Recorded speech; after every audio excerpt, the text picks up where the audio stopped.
മാലി രാജശിശുവിനെ സ്വന്തം ശിശുവിനെ എന്ന പോലെ വളർത്തിക്കൊണ്ടുവന്നു. മാലിയുടെ ശിശുവിനെ കോവിലകത്തും അതുപോലെ തന്നെ. ഒരു ക്ഷാത്ര തേജസ്സുണ്ടെങ്കിൽ മാത്രമേ രാജ്യം കൈക്കലാക്കാനും ഭരിക്കാനും സാധിക്കുകയുള്ളൂ എന്ന വിചാരമായിരിക്കാം. അല്ലെങ്കിൽ രാജാവാകുന്ന ആൾ ബുദ്ധമതം പ്രചരിപ്പിക്കണം. ഇതായിരിക്കാം മാലിയെ ഇതിനു പ്രേരിപ്പിച്ചത്. രാജഗൃഹത്തിൽ വളർന്ന മാലിയുടെ ശിശു ശാന്തനും ജീവകാരുണ്യമുള്ളവനുമായിട്ടാണ് കാണപ്പെട്ടത്. എന്നാൽ രാജശിശു ബുദ്ധവിഹാരത്തിൽ ക്ഷാത്ര തേജോയുക്തനായി കാണപ്പെട്ടു.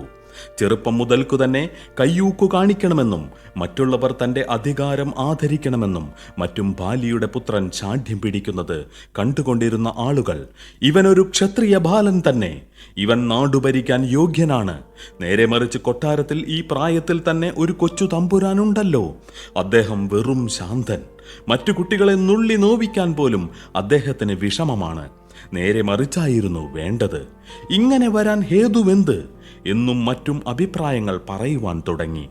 വാസ്തവ സ്ഥിതിയുണ്ടോ ആരെങ്കിലും മനസ്സിലാക്കിയിട്ടുള്ളൂ?